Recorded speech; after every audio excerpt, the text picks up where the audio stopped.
حضرت فاروق اعظم کا زمانہ ہے. ایک عورت مسجد نبوی میں نماز پڑھنے کے لیے جاتی ہے. راستے میں ایک نوجوان رستہ روک کے کھڑا ہو جاتا ہے اور راستے میں روزانہ کھڑا ہوتا ہے اور اس کی تیکھی نظروں کے تیر اس عورت کو بے چین کرتے ہیں. ایک دن رک گئی اور پوچھا کیا مسئلہ ہے تجھے؟ اس نے کہا کہ میں تمہارا چاہنے والا ہوں اور تمہیں حاصل کرنا میری زندگی کا سب سے بڑا مسئلہ ہے. اگر تم بولو تو آسمان سے تارے بھی توڑ لاؤں. اس نے کہا مجھے تارے نہیں چاہیے, میری ایک ہی خواہش ہے, اگر تم وہ شرط پوری کر دو تو پھر جو تم کہو گے میں اس کے لیے حاضر ہوں گی. اس نے کہا جلدی بولیے, میں ہر آرزو پوری کرنے کے لیے فرہاد بن جاؤں گا, مجنو بن جاؤں گا.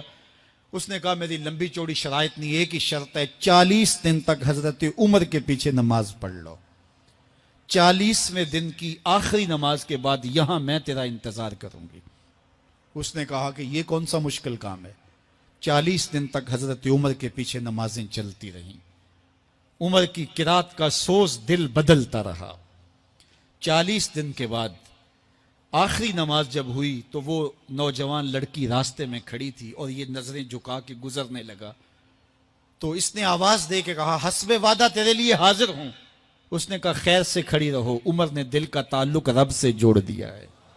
تیری دعا ہے کہ ہو میری آرزو پوری. اقبال بولا تیری دعا ہے کہ ہو میری آرزو پوری, میری دعا ہے کہ تیری آرزو بدل جائے, تیری تمنا ہی تبدیل ہو جائے.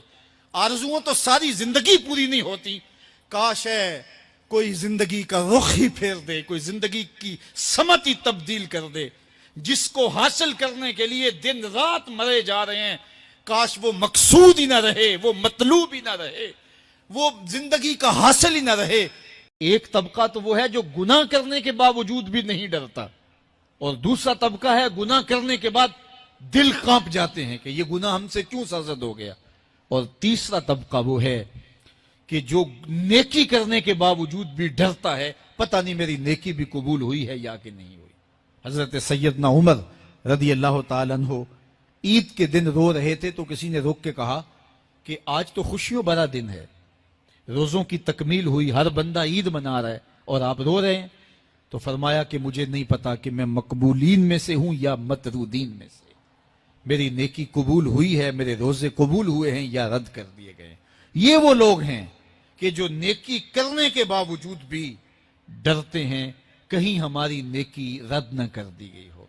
اللہ اکبر. حضرت حسن بصری رضی اللہ تعالی عنہ رو پڑے تو کسی نے کہا حضرت کیوں روئے ہو؟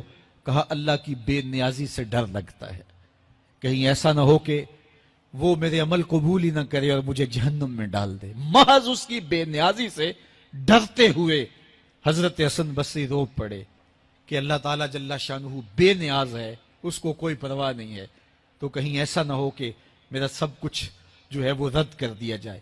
تو خوف سے, اللہ کی خشیت سے, اس کی بے نیازی سے ڈرتے ہوئے عمل صالح کرنے کے باوجود بھی ڈرتے ہیں کہیں ایسا نہ ہو کہ ہمارے عمل رد کر دیے جائے. اور کچھ لوگ خاتمے کی وجہ سے ڈرتے ہیں, کہیں ایسا نہ ہو کہ ساری زندگی ہمارا عمل اچھا رہا ہو اور ہمارا آخر برباد ہو جائے.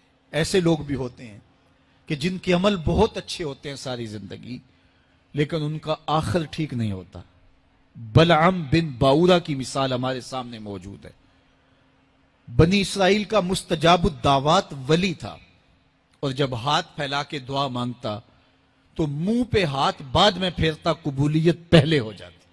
اتنا مستجاب الدعوات ولی تھا.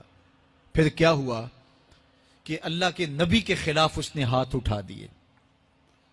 عجب میں آ گیا کہ میں اللہ کی بارگاہ میں مقبول ہوں اور میری ہر دعا مان لی جاتی ہے.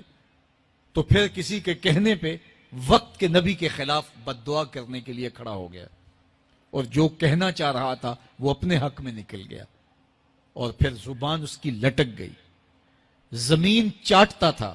اور قرآن نے کہا مَثَلُهُ كَمَثَلِ الْكَلْبِ, اس کی مثال کتے کی مثال ہے. اب ذرا غور کیجئے کہ بنی اسرائیل کا مستجاب الدعوات ولی ہے, لیکن انجام کتنا بد ہوا. مَثَلُهُ كَمَثَلِ الْكَلْبِ, اس کی مثال کتے کی مثال ہے. اسی لیے میاں صاحب بولے پڑھنے اتے مان کرینا تے نہ آکھی میں پڑھیا, او جبار کہار صداوے متا روڑ دیوے دودھ کڑیا. کتنے لوگ کس کمال پہ پہنچے ہوتے ہیں لیکن انجام ٹھیک نہیں ہوتا.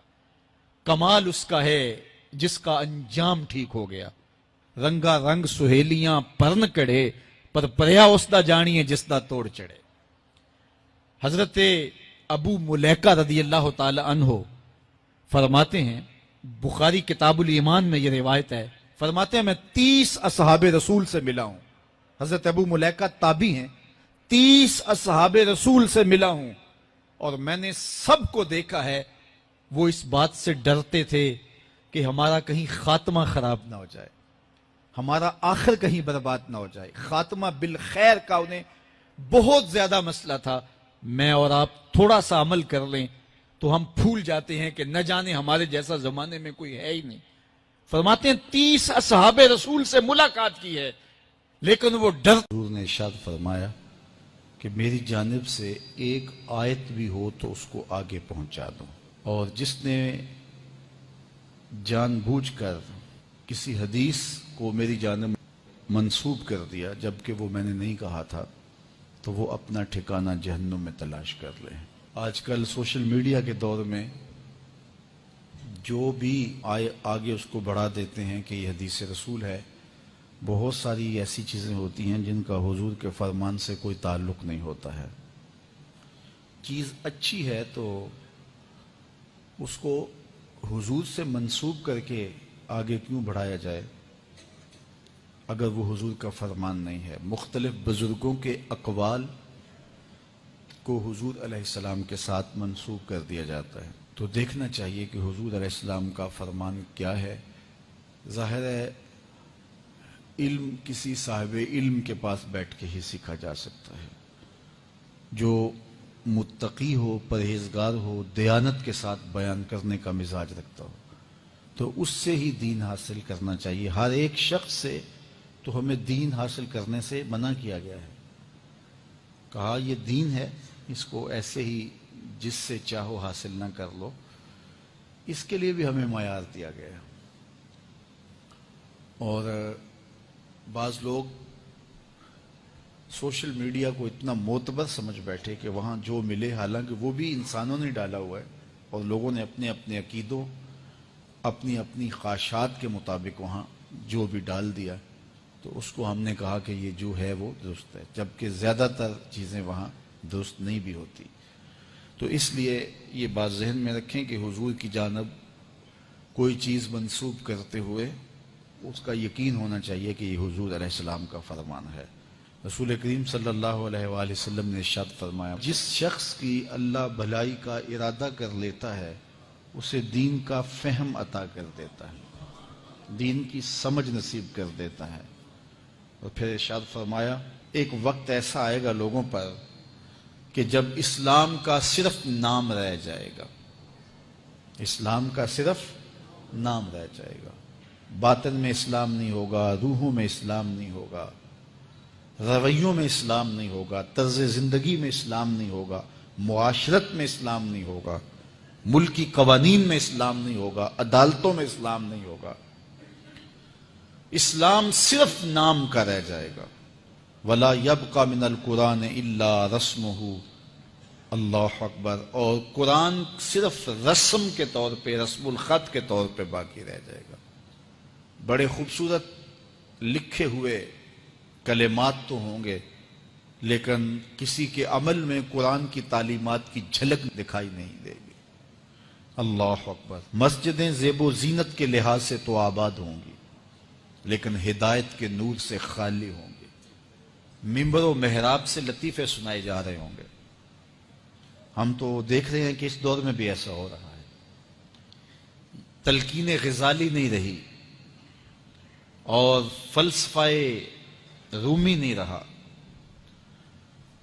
اذان رہ گئی, انداز بلالی نہیں رہا. حضور نے فرمایا کہ سب سے شریر طبقہ اگر ہے تو وہ بھی علماء کے روپ میں ہے, اور سب سے اچھا طبقہ اگر ڈھونڈنے نکلو تو فرمایا وہ بھی اور کہیں نہیں ملے گا, وہ بھی علماء کے روپ میں ہے. اس لیے سب سے زیادہ پھر چھان پھٹک تو اس شعبے کی کرنی چاہیے اور دیکھنا چاہیے کہ خیر کہاں ہے. اور خیر کو حاصل کرنے کے لیے 2 قدم آگے بھی چلنا پڑے تو کوئی حرج نہیں ہے، اور شر کو چھوڑ دینا چاہیے۔